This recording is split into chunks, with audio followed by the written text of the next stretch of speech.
তখন দেবশী নারদ এদিকে আইতেছে বিনা বাজা গান গাইতে গাইতে।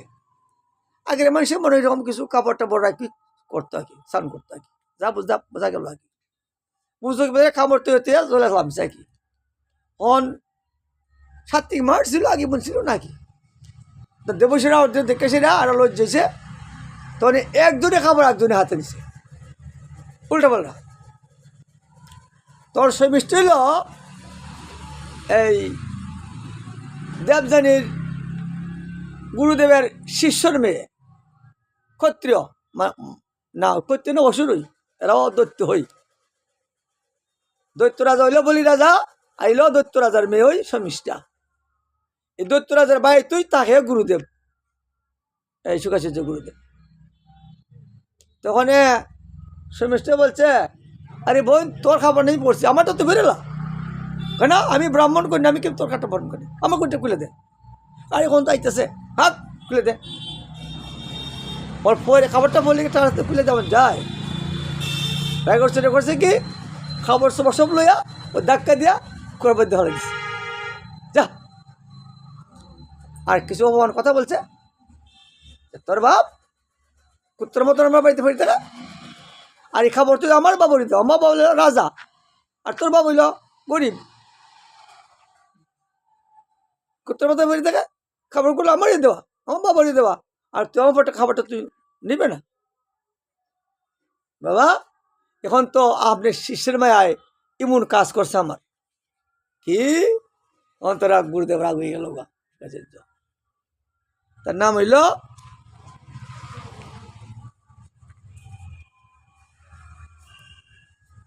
বিশ্বপর্বা রাজা। বিশ্বপর্বা রাজা ও সেই বলি রাজার ওই দল, দৈত্য রাজা বলিরাজ আর দৈত্য গুরু শুকাচার্য আর বিশ্বপূর্ব রাজা মেয়ে হইল শর্মিষ্ঠা। তখন খবর দিল রাজারে, তুমি আসো এদিকে।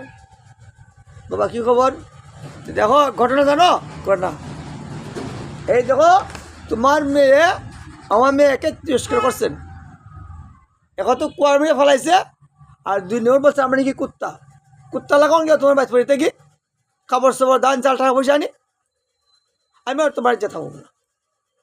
আরে এটা কি গুরুদেব ফায়গা ধরছে, সব আমার দেশ থেকে গুরুদেব জায়গা ওভাও দিব, আমার জানি কী সমস্যাই দেখা যাব, গুরু রুষ্টই যাব গা। না বাবা বলেন কি বিচার হইতে পারে কেন, কোনটা আমি জানি না, জিগাও দেবযানীকে, দেবযানীর খারাপ কথাবার্তা বলছে, সেও জানে কী করবে। দেবযানী বলেন বলো কী করা যায় এখন। ওই একটাই ব্যবস্থা আছে, আমাকে যখন বলছে আমরা কুকুরের মতো ফিরতে কি, সে আমার দাসীরা সারা জীবন সেবা করবো, এই একটি ব্যবস্থা। দেখো তুই মানু কি না, বলছে আমি 100 বার মানব, তো যাতে আমি গুরু রুষ্ট দিয়ে দিতে না। ওই লো রাজার মেয়ে ওই করার কুস্তা নাই, এখান তো যাতে বিবাহ করলো দেবযানীকে, আর শর্মিষ্ঠাকে নিল দাসী রূপে বানাইয়া।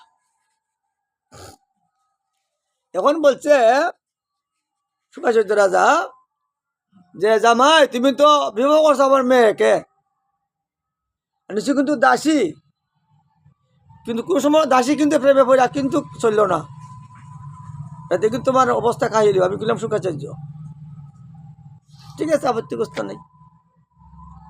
অন গেল তখন এই দেবযানী চলি চলাফেরা করে, আর দাসী কিছু কাজকর্ম করে, দাসী করে একটা আছে আলাদা, দাসত্ব দিকে উপযুক্ত মেয়ে, রাজ মেয়ে একদম কা বললো মহারাজ তখন আমার তো জীবনে আর স্বামীর ব্যবস্থা থাকতো না, আমি স্বামীর মতনই শ্রদ্ধা করি, তাই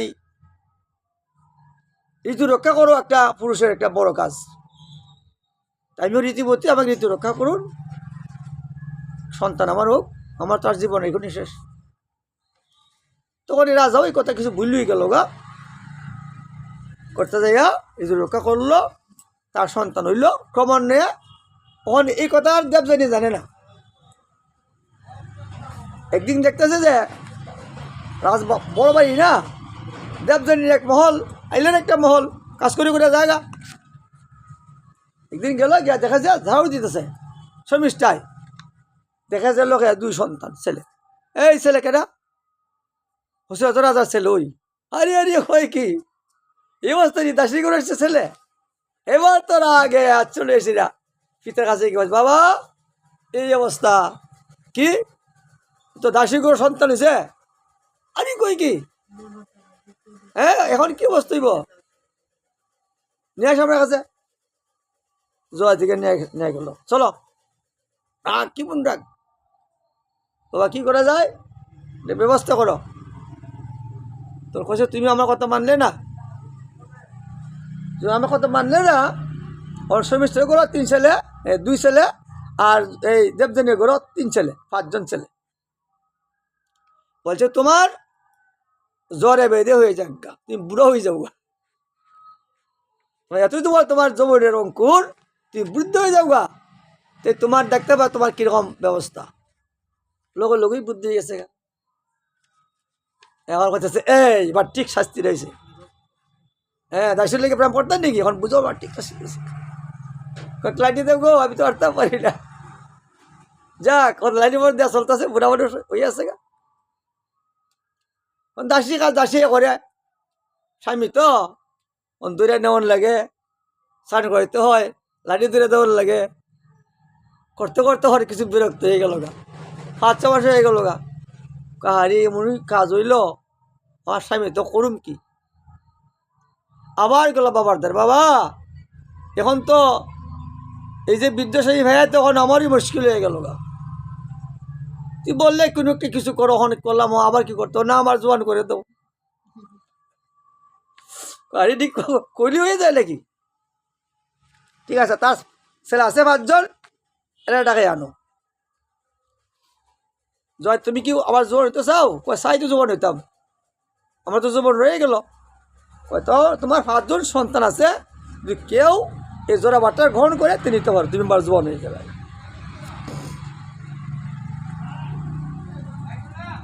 তাই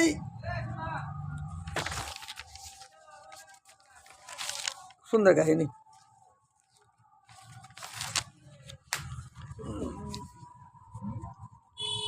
জয়তে ছেলেটার নাম শুনো, যদু, দ্রুহ, অনু, পুরুষবা, কুরু, এই 5 জন ছেলে। তখন যদুরে ডাক দিল, তুই বড় ছেলে আমার বাবা, তুমি আমার জোড়া বাট্টা নেও। চিন্তা করলো বাবার কথা মানন ঠিক হয়, কিন্তু আমিও বুড়োই জমুগা, জোয়ার মানুষ, তা আমার ঠাকুর সেবার কাজ কে করবো? জল আনতে হয়, ফুল তুলতে হয়, সেবা করুন লাগে, রান্না করতে হয়।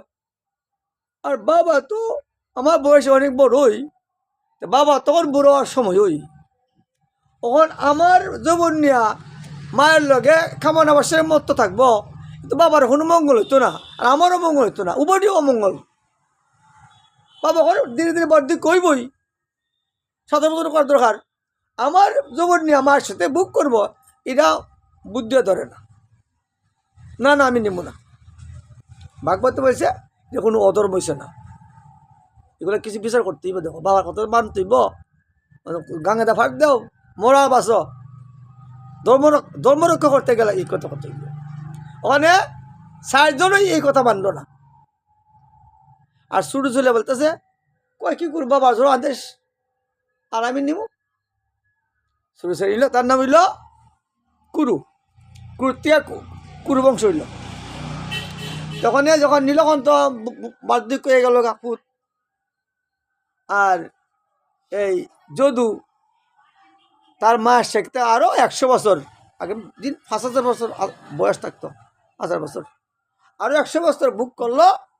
ওরা চিন্তা করতে পারলো আমি কি করলাম, আমি তো ধীরে ধীরে বার্ধিক হয়ে গেলাম গয়, আমি কেন ছেলের জীবন নিয়া তার জীবন নষ্ট করলাম, আর আমারও কোনো লাভ কিছু হইল না। না না না না, এগুলো আর তার প্রয়োজন নেই। আমার কাছে শ্বশুরের কাছে, বাবা আমার বার্ধক্য আমাকে দেন, আমার জীবন আবার লেখে দিয়ে দেন। আর এই সূর্যকে করছে কি, ওই সাইপুত্রী কিছু দিছে না, সব সম্পত্তি দিলে শুরু ছেলে।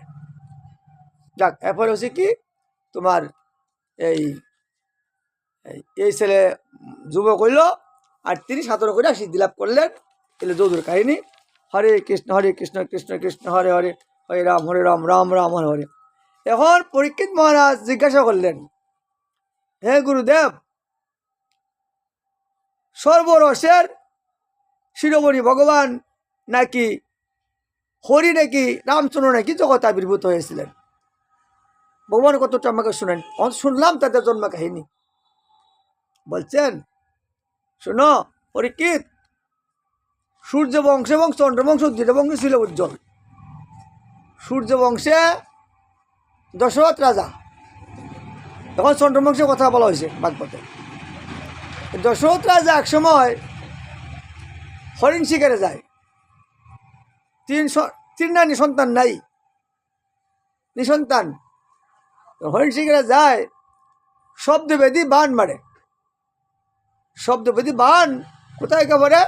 যেখানে শব্দ এখানে পড়ে।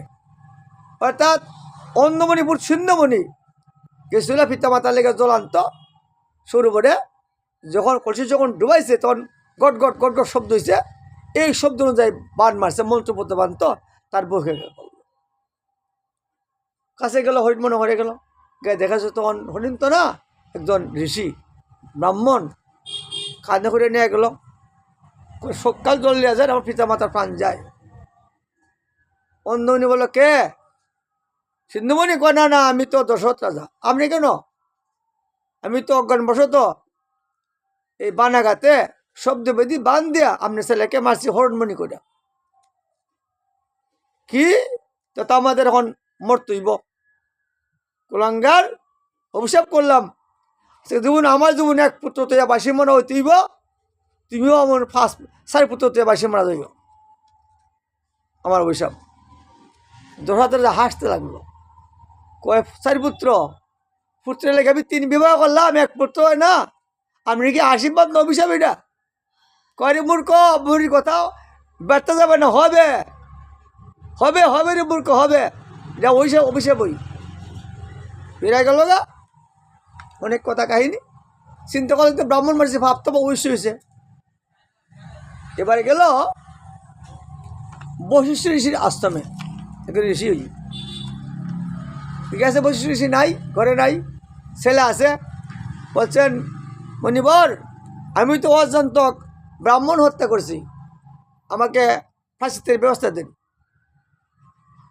বলছেন, আমি তো এটা জানি না, জানা নাই, পিতা সব জানে। পিতা কোন সময় কথাও জানি না। রাত্র সন্ধ্যা হয়ে যেতেছে গা, তা আপনি কাজ করেন, তুলসী পাতা নেন, তুলসী পাতার মাঝে 3 বার রাম নাম লিখে দিল, জপ করে না, ভাব থাকতো না। তখন তুলসী গাছের গোড়ায় বসিয়া হাত জোয়াত করিয়া 3 বার রাম নাম জপ করছে। কই সামনে পাপ শেষ, সামনে চলে দেন। তারা তুলসী গাছে নিচে রেখে গেল। এবার বশিষ্ঠ ঋষি রাত্রে খালাইছেন, আপও ধরল, সন্ধ্যা করবো, তুলসী গাছের তলে বসছেন। এরা তুলসী গাছের তলে পাতার মাঝে রাম নাম লেখা করে। ছেলে, রাম নাম কে লাগলো রে তুলসী পাতার মধ্যে? ওই পিতা, আমাদের দেশের রাজা দশরথ মহারাজ অজান্তক ব্রাহ্মণ বোধ করলো, আইছিল প্রাচিত্যের জন্য। আমরা তো নাই, কোন সময় আপনি আসবেন, তাই কি করে ব্যবস্থা পাইব? আমি কিছু না বুঝতে পাইরা বললাম 3 বার রাম নাম লিখে দেই, ভাব যাবো গা। আমি দেখছি এরকম বড় ব্যবস্থা এরকম দেন, 1 বার রাম নাম কও। চিন্তা করলাম যে 3 বার নাম নাম কত ভাব থাকতো না। আরে কুলাঙ্গার, 1 বার রাম নাম লে যত ভাব সরে, যে বেগে সাধ্য আছে যত ভাব করে, তুই 3 বার দিলি, তুই কোন সাহসে? তোর নামেতে অভাগ্য হইল, তুই গা সন্ডালিয়ে জন্মগ্রহণ করতে হইব। কথার বিষয়বস্তু হইল যে এখন আমরা গেলে অহরহ নাম কীর্তন করি, এখন অপরাধনে গেলে। এই সময় রাম জন্মই গ্রহণ করছে না, এই নামে এত বড় প্রভাব ছিল যে 1 বার নাম নলই নাম থাকতো না। এই নাম জানি না যে রাম জন্মই গ্রহণ করছে না। এখন তো কলি জন্ম গ্রহণ কইরা নাম কীর্তন করে দেখাই দিয়ে গেছে, এতে এখন অপরাধ নাই। হাঁটতে বইতে খাইতে শুতে নাম লয়, দেশকাল নিয়ম নেই, সর্বসিদ্ধি হয়। খাইতে খাইতে নাম নিতে পারো, আটটাতে নিতে পারো, দেশকে পিছন নাই। এই কলির যুগের প্রভাবই নাম সংকীর্তন। হরের নাম হরের নাম হরের নামই কেবলম, কলো নাস্তিব নাস্তিব গতিরণতা। যাগ যুগ তপস্যায় যে ফল পাওয়া যায় না, হরিনাম সংকীর্তনে এই ফল পাওয়া যায়। তাহলে দেখো এই সময় নামের প্রভাব ছিল না বলে 3 বার দিকে বলছে, তার উপরেও দিছে স্বর্ণকুল জন্ম গ্রহণ করুন লাগছে মনির অভিশাপ। বলছে পিতা বুঝতাম পারছি না, মুক্তি কি করে হইব? যে মূর্খ, ওই রাম জন্মগ্রহণ করব, জন্মগ্রহণ করলে তোর স্পর্শে রামের স্পর্শ তোর মুক্তি লাভ করব। দেখ অনেক কাহিনী। এবার তো রাম লক্ষণ বর্ষত্রগুণ হইল, হওয়ার পরে রাম রাজা করব, সব ঠিকঠাক করলো। বহুত মামার বাড়ি গেল। এই সময়কালীন সেই কে সেবা করছেন দশরথ রাজার, বলছেন তোমার সেবা আমি সন্তুষ্ট লাভ করলাম, তুমি বর চাই নাও। তখন বলছিল যে আমি বর এখন চাই না, সহমত আমি বর চামু।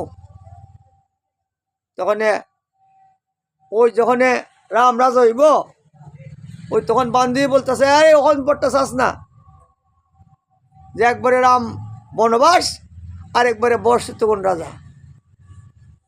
যখন এই কথা বললো, দশরথ রাজা তো ধরায় ফেরে গেল। ওই ব্রাহ্মণ অভিশাপ সেই প্রত্যয় বাসি মোরা। রাম তো গেল বনে সীতাকে নিয়া, সীতা হরণ করে লয়ে গেল রাবণে, যুদ্ধ করে সীতা উদ্ধার করে আনলো। এইল সূর্যবংশের আলোচনা। এখন চন্দ্রবংশের কথা। চন্দ্রবংশে নাকি ভগবান হরি আসিয়াছিলেন, তাই আমার তাদের বংশের কথা সবিস্তারে বলুন, আমার শুনিতে খুব ইচ্ছা। তাই ছিল সুকমণি সবিস্তারে বলিতে লাগিলেন, আপনি তো শুনছেন অনেক অনেক কথা, সৃষ্টিকর্তা ব্রহ্মা থেকে কাহিনী শুনলেন। তাই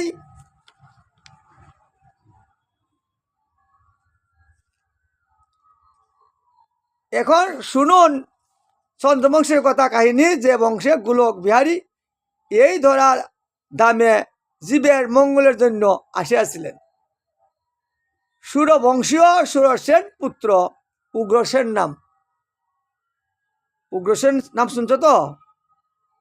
উগ্রসেনের পুত্রের নাম কংস, শুনছো না? এখান থেকে তো জন্ম দিব উগ্রসেন নাম। তার ছিল 10টি পুত্র, জানো না তো? তাই এক পুত্র হইল কংস। কংস খুব খল স্বভাব, জানো তো, অসুরের স্বভাব। এখানে এই সুর বংশ দেবতার বংশ, সুর বংশী কেন অসুর হইত? প্রশ্ন করল পরীক্ষিত মহারাজ, গুরুদেব এই সুর বংশী কেন ইমন অত্যাচারী কংস কি করে হইল? ওই তখন আরেক কাহিনী। অর্থাৎ সুরসেনের স্ত্রী মরিষা নাম, তিনি এক সময় যায় পিত্রালয়ে। পিত্রালয়ে গেলে তোর মাথার খাবার টাবার তখন লাগে না নাকি? ভাই পাইতেছি সত্যভাবে ঘুরে ফিরা করার লাগে, উঠাইছে ভাগবত, তোমার দুষ নাই। এদিকে যায় এদিকে যায় এদিকে যায়। তখন একা হয়ে গেছে, সকালবেলা শুরু বসান করতো, কেউ নাই, একলা একলা গেছে বড় বাড়ি। সুন্দর মানুষ স্নান করতেছে, এদিকে দিকে জল ঢালতেছে, কেউ নেই ঘাটের মধ্যে। তখন দ্রাবিড় নামে এক অসুর তোমার থেকে দেখলো, আরে নির্জনে একটা মহিলা স্নান করতেছে, কেউ নাই। কার স্ত্রীরা? তো উগ্রসেনের স্ত্রী। ভালো বুদ্ধি হয়েছে, তখন মায়া মায়া কইরা উগ্রসেন রূপ ধারণ করলেছে অসুরে, দাঁড়িয়ে করে তার কাছে গেছে, গো তুমি স্নান করে আসছো না? আরে আপনি আসছেন কেন? আরে তোমার কথা আমার মনে হইল কি, মনে করলাম যাই না, খুঁজলাম ভাই তোমার পাইলাম না, তোমার এখানে দেখলাম। তখন এখানেই তারা একটা সঙ্গে বদ্ধ হয়েছে আর কি। আর মনীষা ভাবতে পারলো না যে কে স্বামী না কি, স্বামীর উদ্ধান করছে, করার অবস্থা নাই, স্বামীর তো সব জায়গায় অধিকার আছে। ওখানে এই সন্তান হইল কংস। ধরা পড়ছে কেমনে? যখন বর্ষকাল যখন হইল, কংস যখন জন্মগ্রহণ করলো, তখন ওই আগের দিনে জ্যোতিষ কর্ণাগণ হইতো, ছেলের কি ভবিষ্যৎ কি আছে, ওই যখন কুষ্টি করে না, কিন্তু জ্যোতিষ আনলো, দেখেন দেখতে খুব সুন্দর ছেলেটা। তখন জ্যোতিষে বলতেছে তার তো লক্ষণ বলে না মহারাজ, কি সে অসুরিব, সে কুলাঙ্গারিব, আপনার ছেলে ভালো হবে না। তখন চাইতেছে শিখ আছে, কি গো খান্দে দিছে, মহারাজ কি বলবো, ওই যে একটা কয় না বলে মনে জানে বাপ আর মা জানে বাপ, একটা ঘটনা এমন হয়েছিল বাবার বাড়িতে। তখন থেকে ছেলে, আমি জানতাম কিছু তোমার কিছু বলি নাই, কি করা যায় এখন, আর কথা নাই, এটা জলে ভাসাই দেবো খাম, পশুর মাংস একটা লাভ নেই আমাদের, মায়া নাই, কি করা যায়, মারতো চায় না, মারানো তো ফাপ, সেটা ভিতরে মানুষ নাই, বাইরেও মানুষ নাই, মুশকিল আছে সন্তান, বাইরেও দুর্মতে বৃত্তি মারল ফাপ। তখন করছে কি একটি কাশের বাস্ক আনছে, কাঁসার বাস্ক, ট্রাং আছে না, আগে কাশের আছে, কাশের একটা ট্রাং আছে, এই কাশের ভিতরে এই ছেলেটা বইরা জবরে বাসাই দিছে, ওই কাশের ভিতরে বসে বললো, তার নাম কংস হয়েছিল।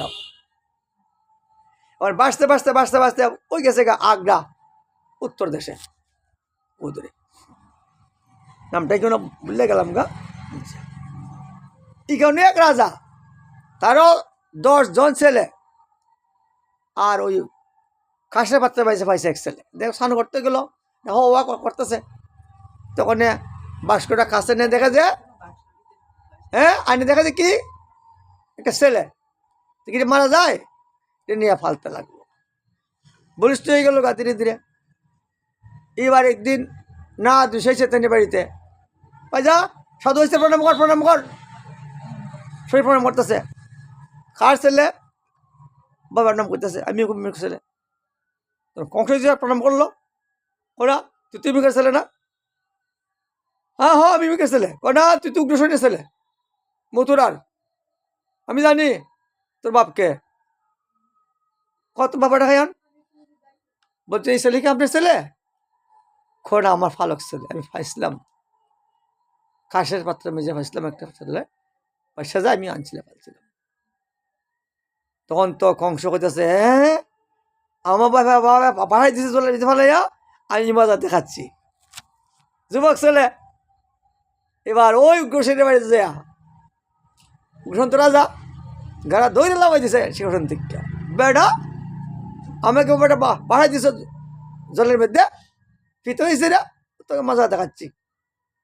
অসুর লেগে অসুরটা মিলছে, মিললে ওখানে কংস হয়েছে রাজা, বাপরে বাড়িছে জলের মধ্যে ঢুকাইছে, কি করার কষ্ট নাই। হিসেবে খালি তখন তো কংস রাজা যা ইচ্ছা তাই করতে পারে। দেবক রাজার মেয়ের নাম হলো দৈবকী। বসুদেব বললে ভাই বসুদেব একটা মেয়ে আছে খুব সুন্দর, তোমার কাছে বিবাহ দেবো, আমার তো বউ আছে না, একটা বিয়া করো। দেবক রাজার মেয়ে দৈবকী কাছে দিল বিয়া, বিয়া দেওয়ার পর তো চিন্তা করলো এখন পিত্র লয়ে যাওয়ান লাগে, ওই তখন নিজেই কংস করলেন কি সেই রথি হয়ে সেটা বসুদেব এবং দৈবকীকে রথ করে নিয়ে যেতে লাগলো পিত্রালয়। এখন দেখলো দেবগণ, বহুদিনের কথা মনে হচ্ছে দেবগণের, অর্থাৎ বহুদিন আগে পৃথিবীর মধ্যে এমন হত্যাকাণ্ড আরম্ভ হইল, নারী নির্যাতন, গোহত্যা, সাধুনিন্দা, খুব পাপ কর্ম। ওই তখন পৃথিবীর যে দেবতা দেবী, পৃথিবীর যে দেবী, পৃথিবীর দেবী হইলে কিন্তু গুমাতার মতন, দৈত্য দেবী হয় না, দৈত্য দেবী হয় না, গুমাতার মতন।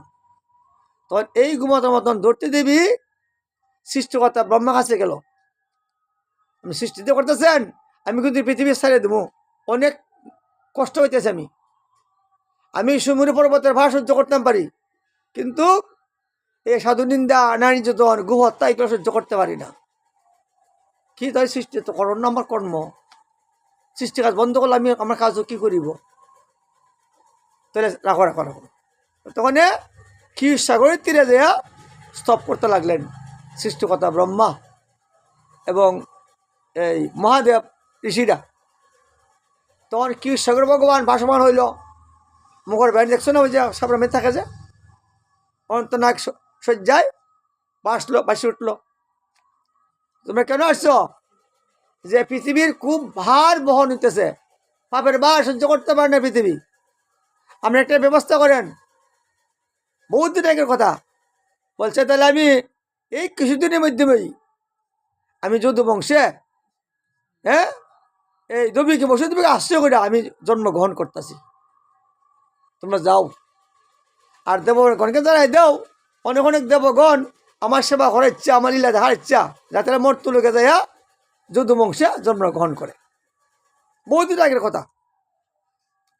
এই কথা শোনার পরে দেবতারা অনেক অনেক জায়গায়, কেউ হয়েছে মানুষ, কেউ হয়েছে গরু, কেউ হয়েছে গাছপালা জন্মগ্রহণ করলো, ভগবান কৃষ্ণের লীলা করব।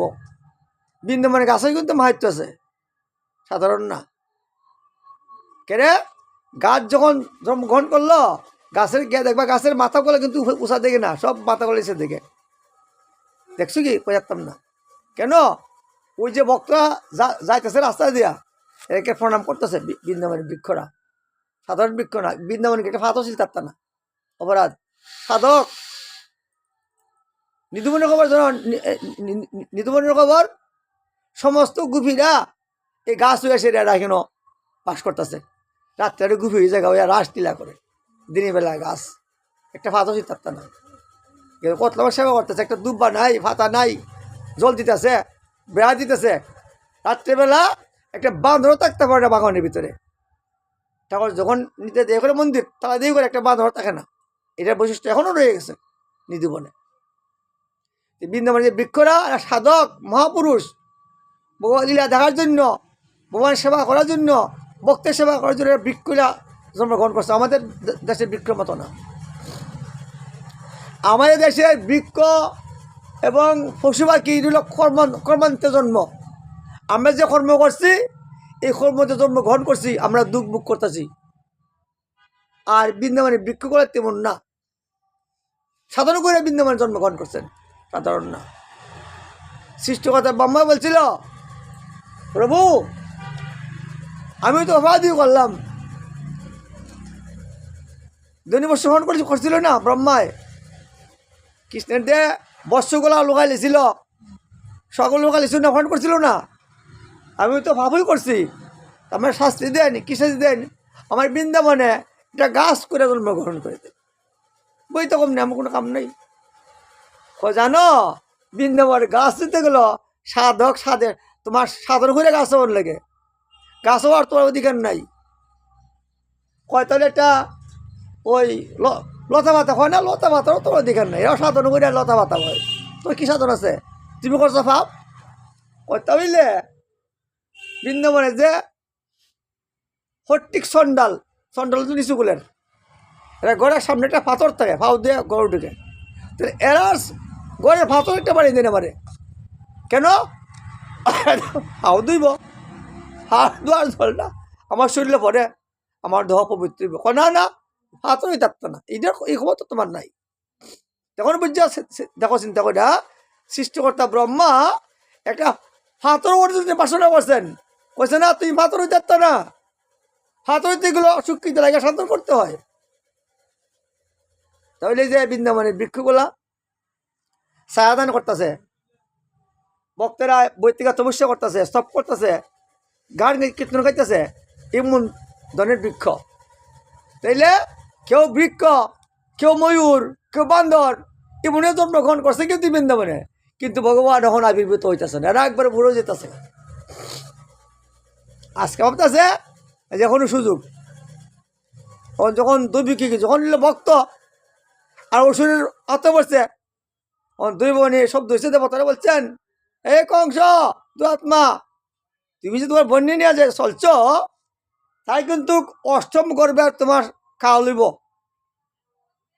তখনই মানে এলাম কংস কি এই বন্যের করে অষ্টম সন্তান আমার খাওয়া লইব, আমার জম, তো তখনই মানে এলাম কাম। তৎক্ষণাৎ সেই দবিকে কেশদল ধরল এবং ওষি তুলল, কাটিয়ে লিব। তখন দেখাতে বসে দেবে সব বনাস। বিবাহিত স্ত্রী এই সময় অনেক বুদ্ধি দেখাইল, তুমি যুবক, তুমি একজন যোদ্ধা, তুমি একজন বীর, একজন রাজা, অবলা মাকে মানা তোমার উচিত না, মাসে দুর্নাম করব, করুক।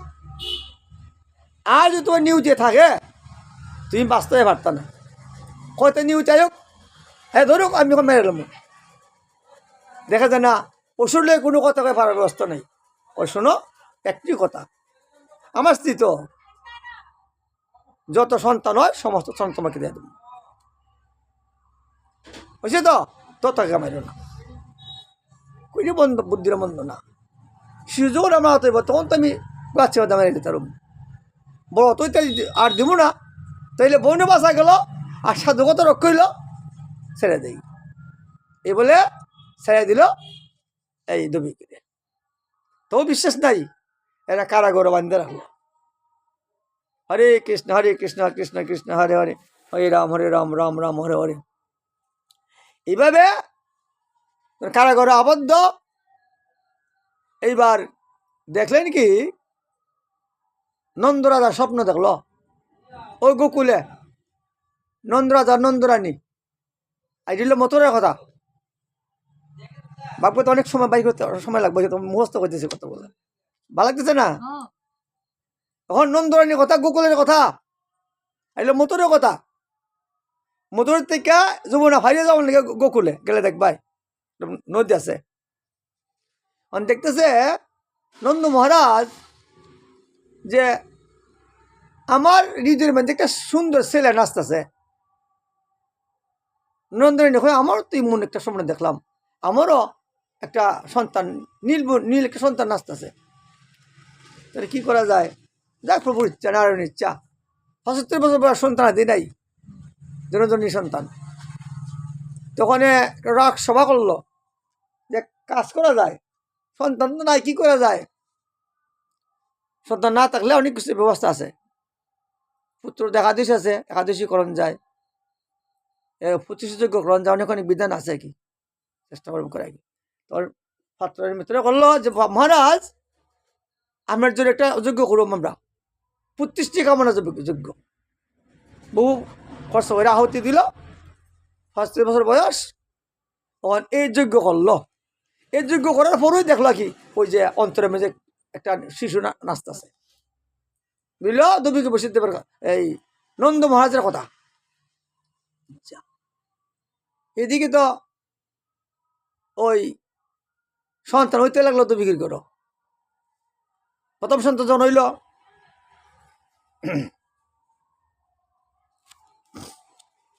হরে কৃষ্ণ কৃষ্ণ কৃষ্ণ হরে হরে, হরে রাম রাম রাম। যাক, তাই সন্তানের নাম আছে। তখন সন্তান যখন হইল, খবর পাইল যে সন্তান হইল, কইছে না আমার সন্তান হইল 8ম গর্ভের সন্তান, 8টা সন্তান যখন হবো তখন আমার সন্তান দরকার। এখন চিন্তা করলো দেবতারাই, আরে ওখান থেকে অসুর স্বাদ হয়ে গেছে গা, স্বাদ হয়ে গেলে তো আর কোনো ভগবান আইতো না, অসুরের কাপড় লাগবো তো।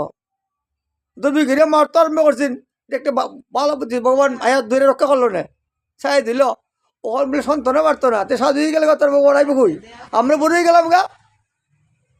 ওই তখন করছেন কি আইসা নারদ ঋষি, নারায়ণ নারায়ণ নারায়ণ নারায়ণ নারায়ণ, আইসে কোথায়? কংসের সভায়। মাশাআল্লাহ। এই হরে কৃষ্ণ কৃষ্ণ কৃষ্ণ হরে হরে, হরে রাম রাম রাম রাম হরে হরে, রাধে শ্যাম।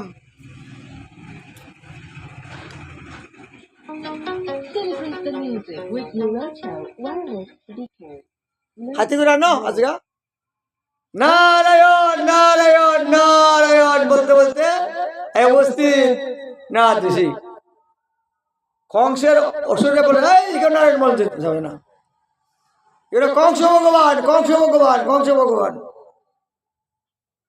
তখন কিছু বোনা সেখানে তো নারায়ণ কোন যেত না। যাক, বলুন বলুন মহারাজ কেন আসলেন বলুন। তাই আসন দিল নারায়ণ, ইয়ে কিন্তু সবাই সমান করে, নারদরে অসুরা সম্মান করে, দেবতা সম্মান করে, ভালো বুদ্ধি দেয়।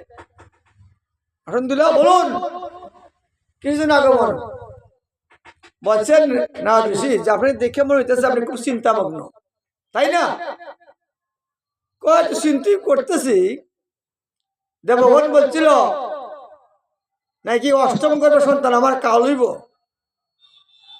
এখন রেডি নিয়ে চিন্তা, আমার তো জম কুসুম জমাই ঠিক নাই, আমি তো মরতে চাই না। বলছেন মহারাজ আপনি বুঝতে পারলেন না, দেবতারা গোনা অনেক সময় উল্টাও কিন্তু গোনে, 1 2 থেকে তো গোনে না, 8 থেকে 7 এভাবে তারা গোনে। কি করে গোনে? ওই তোর একটা পদ্মা ফুল হাত আনছে, দেখেন কোনটা 1 কোনটা 8, সবই থেকে একরকম। ওই এখান থেকে গোনেন 1 2 3 4 5 6 7 8, এর থেকে গোনেন 1 2 3 4 5 6 7 8। না রে আমি চলে গেলাম, আমরা যা ইচ্ছা করে নেন। এখন তো কংসিকে লাগাই দিয়েছে এখন দান্দা। ওখান যদি দেবতারা যদি উল্টা কোনে এটুই অষ্টম সন্তান, এটুই তো রাখা যাবে না। এই মুর্শিদাব তোমার সন্তান নিয়ে আসো। কেন?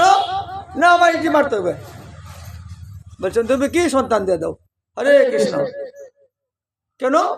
না অসুবিধা মানছে না তোমার ভাই, দিতে চায় না, কষ্ট করে সন্তান নিয়ে এলো, একবার ঠেকে মেয়ে ধরে একবার আসার।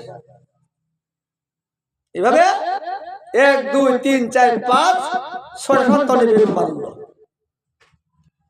এখানে জিজ্ঞেস করলো পরীক্ষিত মহারাজ যে আসলে যে পরীক্ষিত মহারাজ বসাও না, এই যে পরীক্ষিত আসনটা কে বলছে এমনি দাও, এটা দাও, এটা পরীক্ষিত মহারাজ আসন, এখানে পরীক্ষিত মহারাজ বসাতে বলছেন গুরুদেব বুঝতে পারলাম না,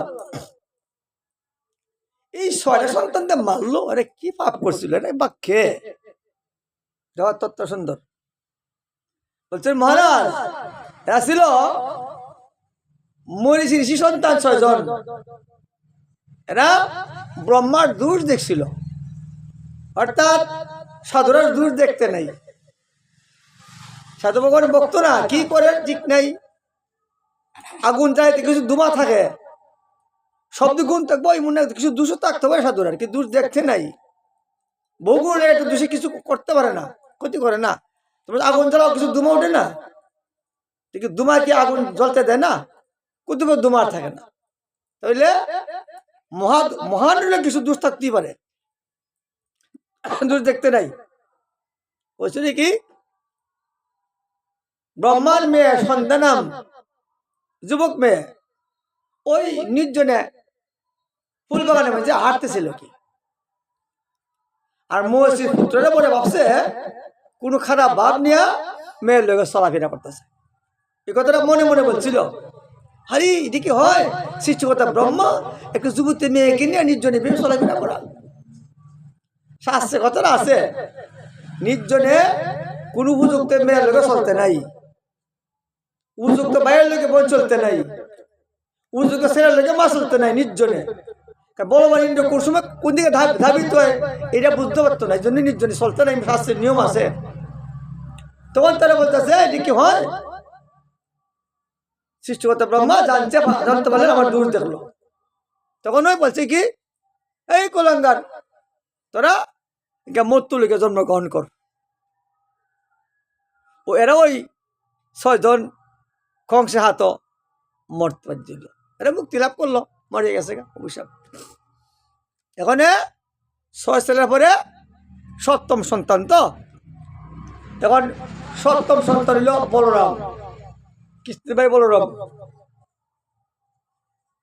যে বলরাম হন 7ম সন্তান, যখন আসে তো আর ওষুধ আর মারতে পারতো না। বলছে না এটা তো হবে না, চিন্তা করলো ভগবান বলরাম দীর্ঘ জন্ম গ্রহণ করে চলবে না। করছেন কি ওই সংকর্ষণ আকর্ষণ করিয়া ওই রোহিণী করে প্রবেশ করলে, রোহিণীর বসতি করে এক স্ত্রী কংস অত্যাচারে ওর নন্দরাজের করে রোহিণী রাখছে। রোহিণী ছিল রোহিণী কেটা বলরামের মা, আর কৃষ্ণের মানে হইল যশোদা। কংসের অত্যাচারে ওই এখানে থাকে রোহিণী। ওই দুর্বিক্রি ঘর থেকে রোহিণী করবে, ভগবানের ইচ্ছা হয় এত। তোর সময় হয়ে গেল গো, বলছে না সন্তান তো হয়েছে না, গর্ভপাত হয়ে গেছে গা, মানে বাতাস বেরিয়ে গেছে গা, কি মনে হয়েছে কি? তখন বলছে কংসে, ও দেবতারা বুঝে আমাকে ভয় করছে, বলে কই সত্য সন্তান তৈল না, আমাকে ভয় পাইছে, দেবতারা কথা ঠিক নাই, জুট করতে তারা গেল গা। এবার অষ্টম সন্তান কৃষ্ণ। হরে কৃষ্ণ কৃষ্ণ কৃষ্ণ হরে হরে, হরে রাম রাম রাম হরে হরে। এবার কৃষ্ণ আসার সময় লাগলো, অষ্টমী তিথিতে মধ্যরাত্রে জন্ম, তুমি তো জানোই। এবার এই সময় খাল কৃষ্ণ আসার আগে সমানে ছিল ভগবান অবতারায়ণ, যদা যদাহি ধর্মস্য গ্লানি ভবনি ভারত, ও শত্রুরের দমন সাধু রক্ষণ অবতার এসে এইগুলা কাজ করে, বিষ্ণু অবতার। আর এই সময়ে ওই কৃষ্ণ আওয়ার লাগে, এক সময় কৃষ্ণ বিষ্ণু এক মূর্তি দুবি করে জন্মগ্রহণ করলেন। প্রমাণ কোনটা? যে ওই যে বিষ্ণু চতুর্ভুজ, এই চতুর্ভুজ দেখা দিলেন দবিকে, অর্থাৎ দবিকে ছিল সাধুসিদ্ধ পরিবার, একবার সাধনে বসছিল দরাদুন, জানো তো কথাটা, সাধন কইরা বলছিল যে মা আমি তোমার দুধ খাইলাম, ওই যে ধরা দিয়ে স্তন দাঁড় দিয়া দুধ খাওয়াইছিল, তাই আমি কিন্তু পরজন্মে আমি তোমার দুগ্ধ খাবো, তুমি তখন স্তন বিক্রি করে আমাকে সেবা করলাই, তথাস্থ তোমায় এই বল রাখবে। তখন ওই ধরা এবং দ্রোণ নন্দ যশোদের কাছে এরা একসঙ্গে জন্মগ্রহণ করলো, এক লোক ওই যুজন বুঝছ, ধরা হইল নন্দ মহারাজ আর দুই হইল মা যশোদা। আর দবি গেছিল কইকে, যে বলছিল যে তুই তো ফুটের সুখ বুঝতে পারলে না, ফুট থেকে বড় বাড়ি দিলে তোর ঘর করে তোর দুধ খাবো না, তুই পিছাইছি। রানী অভিশাপ দিয়েছিল রাম অবতারে, এই লোক কৌটি যে রাবণ বসা দিয়েছিল। তাই ও চতুর্ভুজ ধারণ করলো ভগবান, সূর্য করতে আরম্ভ করলো, নমো ব্রাহ্মণ দেবায় বামন হৃদয় চ জগতে কৃষ্ণ গোবিন্দায় নমো নমো, হরে কৃষ্ণ কৃষ্ণ কৃষ্ণ হরে হরে, হরে রাম রাম রাম হরে। বলছেন দুর্গী বসুদেব, প্রভু তোমার এই রূপ সম্পূর্ণ করো, সে অসুর, এগুলো তোমাকে যুদ্ধ করতে আরম্ভ করবে। বলছেন তোমরা ভয় করো না, আমি তো ভগবান বিষ্ণু, ভয় করো না, কাজ করো, তোমরা আমাকে সেই গোকুলে পাঠিয়ে দাও নন্দলে, আর নন্দ ঘরে একটি সন্তান হয়েছে যুগমায়া, এই মায়াকে নিয়ে আসো, তাহলে লীলাটা পুষ্টি হবে, তোমরা ভয় করো না। প্রভুগণ তো দারোয়ান, দেখো দারোয়ান হয়ে গেছে, গেট খোলা, আমার মায়া কিছু দেখতে পারে না। সে দেখে যে বসুদেব হাতও শৃঙ্খল নাই, দুর্গাতে শৃঙ্খল নাই, গেট খোলা, দারোয়ান করে ঘুমো, দেখছো এই লীলাগুলা। তখন বসুদেবে মাথায় কইয়া লইয়া যেতেছে ওই যমুনার তীরে, যায় দেখা যায় এখন তো যমুনা ভরপুর্তি জল দেখা যাচ্ছে, তোমার কি করে বাইরে মু এই সময় করলেন কি যুগমায়া শিকারের রূপ ধারণ করে দেখাচ্ছেন যে না জল তোমার বেশি নাই, এই তো আমি যেতেছি। তখন যখন নামলেন ধীরে ধীরে যমুনা মায়া একটু বাড়তে লাগলো, ভগবান আমার পুরো যেতেছে, আমি স্পর্শ করুম না, একবার নন্দ মহারাজের মাথা পর্যন্ত স্পর্শ করলো, ভগবানের চরণ স্পর্শ করে চরণ মৃত্যু খাইলো মা গঙ্গা যমুনা। এখান থেকে 2 হাত কমে গেল গা, পরে গেছি না জানো, কুইজে এখানে 2 হাত, আজকে চতুর্ভুজে 2 হাত। তখন এই সন্তানকে মাথায় কইরা লয়ে গেল নন্দরাজের বাড়িতে। এখানে দেখা যায় মা নন্দরানী ঘরে এক মেয়ে সন্তান কুলে বইছে, অসতনের মতন সন্তান প্রসব হলে যেরকম দুঃখ লাগে, অশলীল অবসরের মতন বসে বসুদেব এই অবস্থা, তাহলে কি করে যায় যে আমি তখন সেই মায়কে নেওয়ার কথা, ভগবান দেখাচ্ছে তুমি মায়কে দিয়ে দিবাই, সামনে দেখাচ্ছে তুমি মায়কে দিয়ে দিবাই। এবার ওই যখন দেখা যায় কি একটা মেয়ে, আপনার ছেলে 2 সন্তান, এর বলছিল একটা মেয়ে সন্তান হয়, এদিকে 2 সন্তান, যুবক সন্তান, একটা মেয়ে ছেলে, একটা মেয়ে একটা ছেলে নন্দরাজ্যের ঘরে। এবার যখন ঠিক আছে আমি মেয়েকে নিয়ে যাবো, মেয়েকে যখন করছে আর ছেলে যখন ছেলে কাছে দিছে ওর 2 ছেলে 1 ছেলে হয়ে গেছে, অর্থাৎ বিষ্ণু এবং কৃষ্ণ 1 হয়ে গেছে, ওখানে আর 2 ছেলে নেই। জীব গোস্বামী টিকা এমন পাওয়া যায়। এবার তখন তো এদিকে তো সেই কংসরা কারাগার তো খালি, বলছেন যুগমায় নিয়ে এলো, বলছেন দারোয়ানটা মহারাজ সেরা তো একটা মেয়ে সন্তান হয়েছে, যে দেবতারা আমার সাথে চালিকি করতে আরম্ভ করছে, মিথ্যে কথা হচ্ছে, আর মেয়ে কি বধ করুম, আগে একটা সন্তান হইল না, মেয়ে বিয়ে বধ করুম। যুগমায়াকে যখন ধরতে আরম্ভ করলো মারার জন্য, যুগমায় লাথি মাইনে উপর দিয়ে উঠতে এগুলো অষ্টভুজ মূর্তি, চিত্তরাত্মা আমাকে তো পারতে পারবি না, তোকে মানিবে যা গোকুলে বাড়িছে, তোর কাল কিন্তু জন্মগ্রহণ হয়ে গেল। ঠিক আছে কইছে না গোকুলে বাড়তেছে। তখনই বলছেন যে পাত্র মিত্র ছিল, যখন শিশু মারা দরকার, যখন গোকুলে শিশু মারতে আরম্ভ করো, স্বল্প শিশু মারো, শিশু মারি পদ্ধতি আরম্ভ করলো। এদিকে নন্দ মহারাজের তো আনন্দ, এদিকে নন্দ মহারাজের কথা শুনো। নন্দ মহারাজের বোন ছিল একজন, বুঝছে দাদা বাধাইও বাধাইও বাধাইও, কি আরে তোমার একটি ছেলে হয়েছে, আপনি কিছু দান ধর্ম করো, ওই যে আমরা নন্দসব করি না।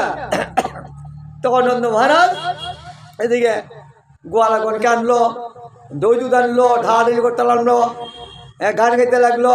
আমরা গান গাই, জয় কানাইয়া লাল কি, জয় কানাইয়া লাল কি, জয় কানাইয়া লাল কি, জয় কানাইয়া লাল কি, হাতি দিব গুড়া দিব আর দিব পাল কি, জয় কানাইয়া লাল কি, জয় কানাইয়া লাল কি। তাই যারা ছিল যুবক এরা দিল হাতি, যারা ছিল বৃদ্ধ এরা দিল পালকি, কেউ দিল গুড়া, কেউ দিল টাকা পয়সা, দেশেরা সঙ্গে বিদায় করলো। নন্দ উৎসব ধীরে ধীরে কৃষ্ণ বার্তা আরম্ভ করলো, হরে কৃষ্ণ কৃষ্ণ কৃষ্ণ হরে হরে, হরে রাম রাম রাম হরে হরে। এবার 1 দিন 2 দিন 3 দিন 3 মাস কার সময় হইল। এই সময় করছেন কি করছেন, বলছেন এই মথুরাপতি কংস বলতো না, এক কাজ কর, গোকুলে বলে আবার জম তৈরি হয়েছে, তুই গোকুলে শিশু মারতে চেষ্টা কর। খুঁজতে খুঁজতে খুঁজতে খুঁজতে জানছে যে যশোধরা করে একটা সুন্দর সন্তান মূর্তি, মায়া মূর্তি ধারণ করে বলছেন, মা যশোদে তোর ছেলেকে যাবে গোকুলে নেই, সংক্ষেপে করছি, বিশ্রাম করুন না। তাই গুপি মনে করে ছেলে দিলেন কোলে, আর এই ছেলের মুখে সেই স্তন যোজন করলেন, স্তনে 20 মাগা, মানবের বুদ্ধি তো 20 মাগা। কৃষ্ণ যখন মুখ দিলেন, যে যখন ধরলেন, এখন দেখবারে নারী বুড়ির সব টানতে আরম্ভ করলেন, চেষ্টা করে পুতুনা ছাড়তে পারে না, বলছে মন ছাড় মন ছাড়, বলছে না আমি তাকে ধরি, আমি তাকে ছাড়ি না। এবার পুতুনা বিকট বুড়ি ধারণ করলেন, আকাশে নিয়ে গেলেন, কিন্তু কৃষ্ণ আর ছাড়লেন না। তখন চিন্তা করতে পারলেন কৃষ্ণ কোথায় রাখুন, এত বড় বীর, 10 পাই লম্বা, ও কংসিটা ফলের বাগান ছিল, এই ফলের বাগান আমি দপট করে ফেলে দিলেন, ডালুল বাঙ্গা গর্ত হয়ে গেল। এটা বৃন্দাবনে এখন আছে। এইবার সবাই দৌড়তে আরম্ভ করলেন, যে এই নিয়ে গেল নিয়ে গেল নিয়ে গেল নিয়ে গেল, কোথায় নিয়ে গেল, অসুর নিয়ে গেল। এবার ওই পুতুলার বুক থেকে কৃষ্ণকে নামাইলো, মায় কিছু মন্ত্র করলো, আর দেহটারে টুকরো টুকরো টুকরো টুকরো করে খন্ড খন্ড করে করে উঠতে লাগলো। ভগবান স্পষ্ট করছে বুঝলা, এই যে এত এত খন্ড খন্ড করে আগুন ফুটছে, এর মধ্যে অগুনের ঘ্রাণ বেরিয়েছে, চন্দ্রের ঘ্রাণ বেরিয়েছে, কোনো খারাপ গন্ধ পাই নাই, ভগবান স্পর্শের মাহিত্য। এখন তো দেখা যায় পুতুনা বন্ধ হয়ে গেল, সর্বনাশ। এরপরে কি ওই এই কি নাম, কি অসুর ছিল একটা, ঝঞ্ঝাবাদ একটু আসছিল সকট সুর। অর্থাৎ কৃষ্ণের মায় কিছু কাজকর্ম করতেছে, কৃষ্ণকে সকট হইল একটা ঘোড়ার গাড়ি। সকট চিনছ? গোয়াতে গাড়ি আছে, ঘোড়ার গাড়ি, এরকম ঘোড়ার গাড়ি সকট। এখন যায় তো আগে, এখন তো মানে গাড়ি হচ্ছে, আগে তো ছিল না। সকলের তলে কৃষ্ণকে ঘুম পাতাইয়া গৃহকর্ম করতেছে। আর সময় আসে অসুর, একে দেখা যায় না, দেখা যায় না, তাই এমন মায়া জানে। ওই সকলের মধ্যে সাপ দিতে আরম্ভ করলো, যেখানে সাপ দিয়ে কৃষ্ণকে মেরে এলাম। আর যখন ভগবান যখন নাকি ফাউস করলো, ফাউস যখন লাগাইলো সকট গুলি দিয়া, অসুর গুড়া মেরে গেল। জয় সকট অসুর বন্ধনকারী ভগবান কি। এইভাবে প্রকাশের প্রকাশে অনেক অনেক অসুর আমরা এখানে রেখে দেবো। হরে কৃষ্ণ কৃষ্ণ কৃষ্ণ হরে হরে, হরে রাম রাম রাম হরে হরে। আমরা বিষয় ছিল আরো অনেক আগে। তাই গোপ গোপীর অবতারং গোপী মন্নতম অষ্টমম বিনাশয় রামকৃষ্ণ নমস্তে। মুক্তিকামী মানবগণ যাহাকে সংসার রূপ নিবন একমাত্র উপায় বলিয়া আশ্রয় করে, যাহার কথা শ্রবণে বিশ্বাসযুক্ত ব্যক্তিগণেরও কর্ণ শীতল হয়, অন্তরে প্রভুত্ব আনন্দের সঞ্চয় হয়, সে ভগবান শ্রীকৃষ্ণের নাম রূপ গুণ লীলা কথা শ্রবণ করিতে আমি অতিশয় উৎকৃষ্ট। হে গুরু, আপনি আমাদিগকে প্রতি কৃপা করিয়া তাহা সবিস্তারে কীর্তন করুন। বলছেন পরীক্ষিত মহারাজ, হে গুরুদেব, ভগবানের নাম গুণ লীলা শুনতে খুব ইচ্ছা। আমার দিগকে মানে বহু বছর একলা না, যে ৬০টা ঋষি ছিল সবাই মিলে যাতে এই কথা আমরা শুনতাম পারি, আমার দিগকের প্রতি কৃপা করিয়া তার সবিস্তারে কীর্তন করুন।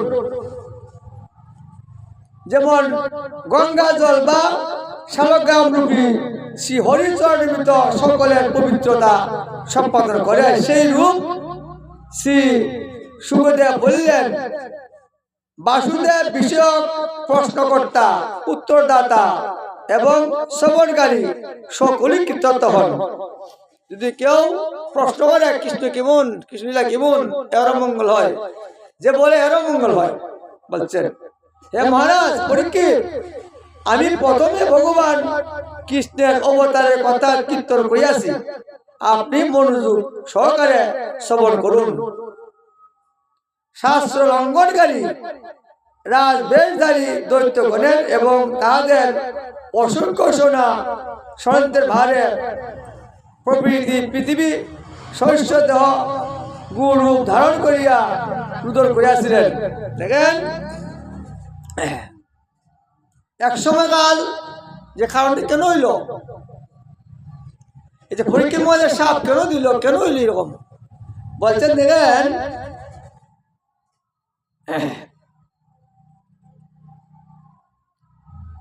এক সময় পৃথিবী শীর্ণ দেহ গুরু ধারণ করিয়া রুদন করিতে করিতে ব্রহ্মার নিকট দুঃখের কথা বলছিল। ওই যে কথাকে বলছিলাম, পিতামহ ব্রহ্মা মহাদেব ইন্দ্রাদিগণ সহিত ক্ষীরসাগরের তীরে গমন করিয়া একাগ্রচিত্তে বিষ্ণু স্তব করিলে, তখন আকাশবাণী হইল, হে দেবগণ, আমি পৃথিবীর ভার হরণ করিবার জন্য মথুরা মন্ডলে বাসুদেব উদ্দেবীকে পুত্ররূপে জন্মগ্রহণ করিব।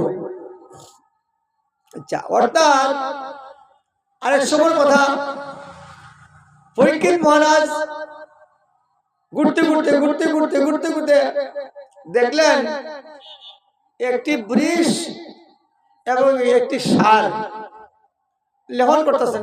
এরা কুটুম্ব লেহালেহি করে। ষাঁড়টার ৩ পাও নাই, ১টা পাও আছে, আর গাভী মাতা দাঁড়ানো।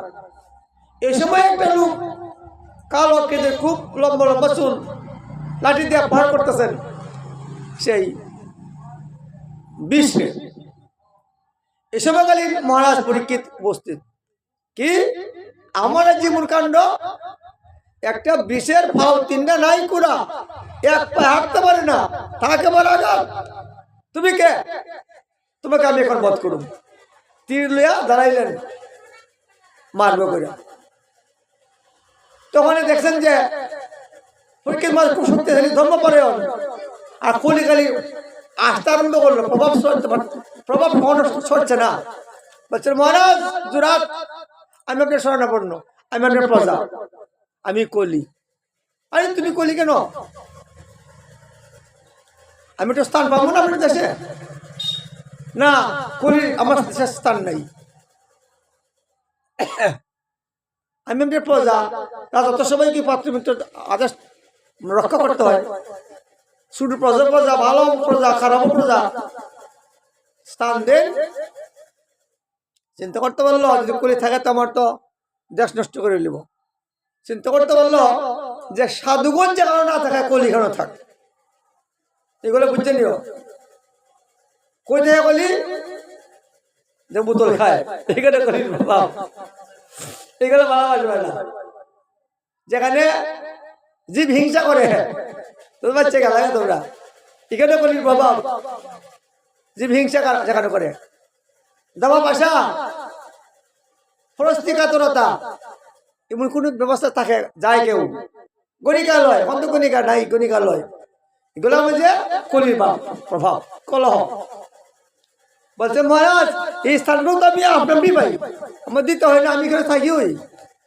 এসার একটা স্থান দেন জীবন একটুখানে ভালোভাবে চলতে পারি আমার তো অনেক অনেক গোষ্ঠী গাইতে আছে একটু সোনার মধ্যে দেখ সোনা মুদ্রা তত্ত্বটা বুঝে নিয়ে আজকে থেকে ভাগবত থেকে সবার জন্য তত্ত্বটা চিন্তা করলেন অসুব্যত কি করতাম পারি স্থান দেই বলছেন দেখো বলি যে সোনা মুদ্রা অবৈধভাবে উপার্জন হয় যে সোনা মুদ্রা ডাকাতি চুরি আবেদন করে উচ্চারণ করে এই সোনা মুদ্রা তোমার স্থান যাও ওই তখন কলি হাসতে হাসতে চলে গেল যাক একটা স্থান তো পাইলাম সোনার মধ্যে স্থান পেলাম দেখুন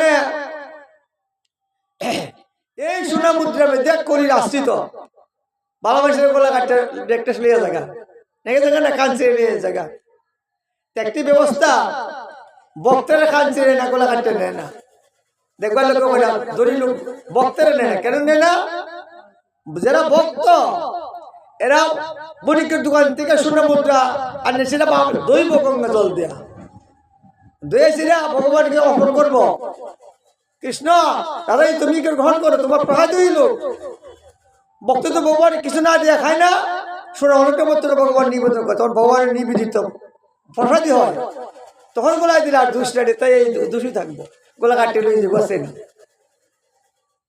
এখন থেকে করবা তো সোনা মুদ্রা ভগবান নিবেদন করে গোলাত লাগাই ভাই ভক্তরা দেওয়া একটা খাবার দিল সাইড ভগবানকে নিবেদন করে লাগায় লাগাই এই লোক তত্ত্ব কথা মহারাজ তখন এই কলি কিন্তু খুঁজতেছে যে অবৈধভাবে সোনা মুদ্রা কোথায় আছে আমি ঢুকতাম নি পারি এই কথার পরই কুলি অন্তর্ধান হয়ে গেল গা বলছেন আপনি কে এই রূপ ধারণ করছেন ঘুমাতে বলতেছে আমি পৃথিবী আর ওই যে সার আমি কই আমি ধর্ম কলিযুগে ধর্ম থাকবে না এক পা ধর্ম আছে তিন পা দিও ধর্ম ওই জন্য আমরা আলোচনা করতেছি কি কইরা কলিযুগ উদ্ধার হবে